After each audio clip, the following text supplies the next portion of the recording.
Hi my loves. পুনৰ এটা requested ভিডিঅ'লৈ আপোনালোকৰ মাজলৈ আহিছোঁ। এই ভিডিঅ'টো বনাবলৈ বহুত কেইজন পুৰুষে মোক মেইল কৰিছে, মেছেজ কৰিছে, দেন মোৰ ইউটিউব ভিডিঅ'ত কমেণ্ট কৰিছে।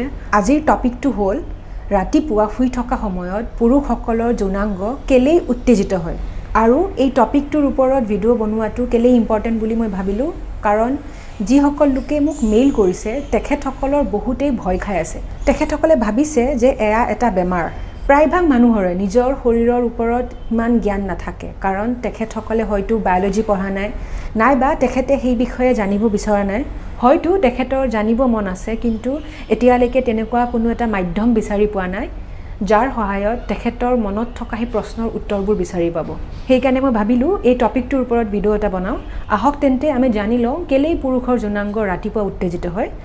ৰাতিপুৱা পুৰুষৰ এই উত্তেজিত যৌনাংগক ইংলিছত কোৱা যায় মৰ্ণিং উড বুলি, আৰু ইয়াক ফৰ্মেলি কোৱা যায় নক্টাৰ্নেল পেনাইল টিউমেচেন্স। এয়া এটা খুব সামান্য কথা হয়, খুব এটা সামান্য ঘটনা। সময়ে সময়ে যেতিয়া আপুনি ৰাতিপুৱা শুই উঠিব তেতিয়া দেখিব আপোনাৰ যৌনাংগটো উত্তেজিত হৈছে। মৰ্ণিং উড যুৱকসকলৰ মাজত খুবেই কমন হয়, যদিও সকলো বয়সৰ পুৰুষে এয়া অনুভৱ কৰে। মানে সকলো বয়সৰ পুৰুষৰ যিটো যৌনাংগ সেয়া উত্তেজিত হয়। বহুত লোকে ভাবে মৰ্ণিং উড মানে যেতিয়া ৰাতিপুৱা আপোনালোকৰ যৌনাংগটো ইৰেক্ট হয় সেয়া যৌন উত্তেজনাৰ এটা সংকেত, কিন্তু সদায় তেনেকুৱা নহয়। আপোনালোকৰ শৰীৰত বহুতকেইটা প্ৰাকৃতিক ঘটনা ঘটি থাকে, নহয় জানো? বহুত প্ৰচেছ চলি থাকে আমাৰ শৰীৰত।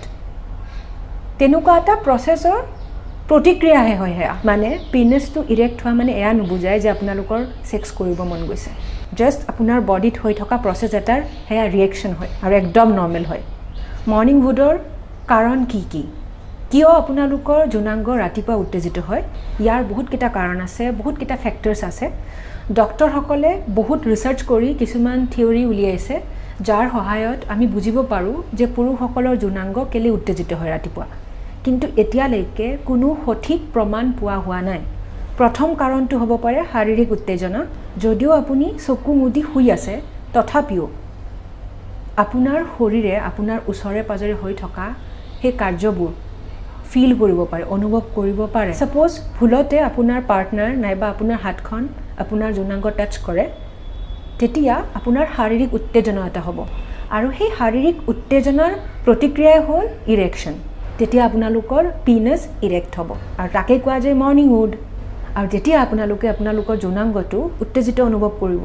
নেক্সট কাৰণটো হ'ব পাৰে হৰম'নেল চেঞ্জেছ। যেতিয়া পুৰুষ এগৰাকী শুই উঠে তেতিয়া তেখেতৰ দেহত যিটো টেষ্টষ্টেৰনৰ লেভেল আছে সেয়া চবতকৈ বেছি থাকে, একদম হাই। আৰু এই হৰম'নবিধ ইমানেই ষ্ট্ৰং, কোনো শাৰীৰিক উত্তেজনা নোহোৱাকৈ কেৱল এই হৰম'নবিধে আপোনালোকৰ বডিত চেঞ্জেছ আনিব পাৰে। মানে আপোনালোকৰ পিনিছ ইৰেক্ট হ'ব পাৰে। মানে দৰকাৰ নাই আপোনাক টাচ কৰাৰ, একো নকৰাকৈ কেৱল এই হৰম'নবিধে আপোনালোকৰ যৌনাংগক উত্তেজিত কৰায়।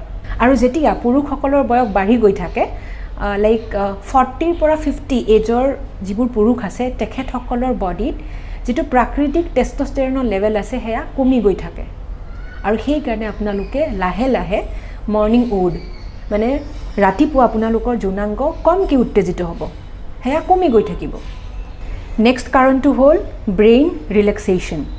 মানে আপোনালোকৰ মগজুৰ বিশ্ৰাম অৱস্থাত থকা। আপোনালোকে জানি আচৰিত হ'ব, যেতিয়া আপুনি শুই উঠে, শুই উঠাৰ এঘণ্টাৰ ভিতৰত আপোনালোকৰ বডিয়ে এনেকুৱা কিছুমান হৰম'ন ৰিলিজ কৰে যি হৰম'নে আপোনালোকৰ ইৰেকশ্যনক কমাই ৰাখে।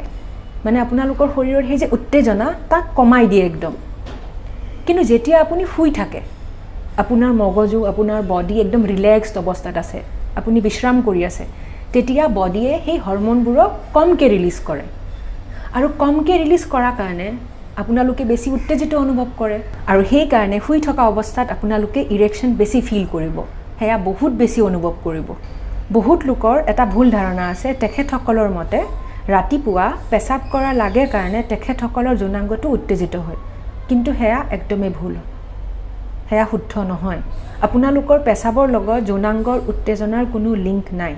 আৰু মৰ্ণিং উড সদায় যৌন উত্তেজনাৰ সংকেতো নহয়। মৰ্ণিং উড কোনে এক্সপিৰিয়েঞ্চ কৰে?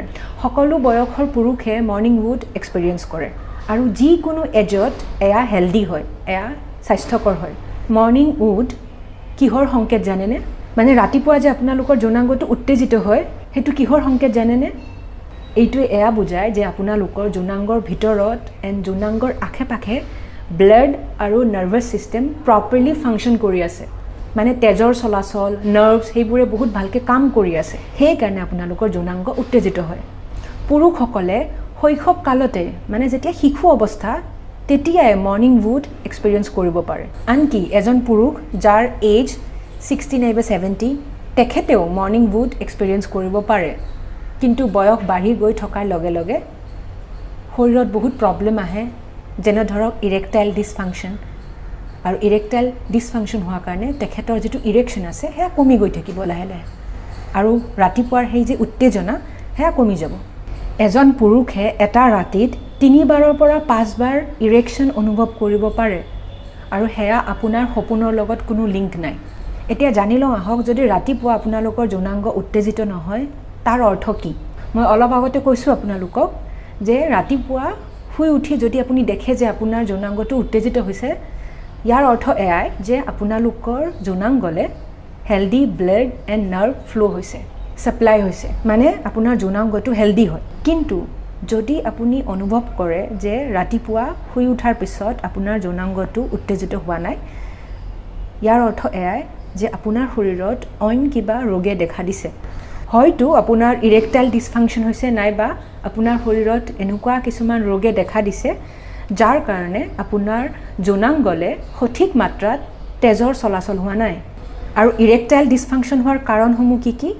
হয়তো আপুনি অভাৰৱেট হয়, মানে আপোনাৰ ওজন বাঢ়িছে, বহুত বেছি ওজন বাঢ়িছে, নাইবা আপোনাৰ হাই ব্লাড প্ৰেছাৰ আছে, নাইবা আপোনাৰ বডিত আছে হাই লেভেল অফ কলেষ্টৰল, নাইবা আপোনাৰ ডায়েবেটিছ আছে, আৰু ইয়াৰ বাহিৰে হ'ব পাৰে আপুনি ডিপ্ৰেশ্যনত ভুগি আছে। বয়স বাঢ়ি যোৱাৰ লগে লগে মৰ্ণিং উড নাইবা যৌনাংগৰ উত্তেজনা কমি গৈ থাকিব। কিন্তু যদি আপুনি এজন যুৱক হয় আৰু ৰাতিপুৱা যৌনাংগৰ উত্তেজনা আপুনি অনুভৱ নকৰে, নাইবা আপুনি যৌনাংগৰ উত্তেজনা অনুভৱ কৰিছিলে কিন্তু ঘপককৈ সেয়া নাইকিয়া হৈ গৈছে, উত্তেজিত নোহোৱা হৈছে, তেতিয়াহ'লে এগৰাকী ইউৰলজিষ্টক দেখুৱাই ল'ব সোনকালে। আপোনালোকৰ মৰম, আশীৰ্বাদ আৰু সমৰ্থন পাই থাকিম বুলি মই আশা কৰিলোঁ। তেন্তে আজিলৈ আহিছোঁ, পুনৰ লগ পাম এটা নতুন ভিডিঅ'ৰ সৈতে। Stay happy and stay healthy. Love you all.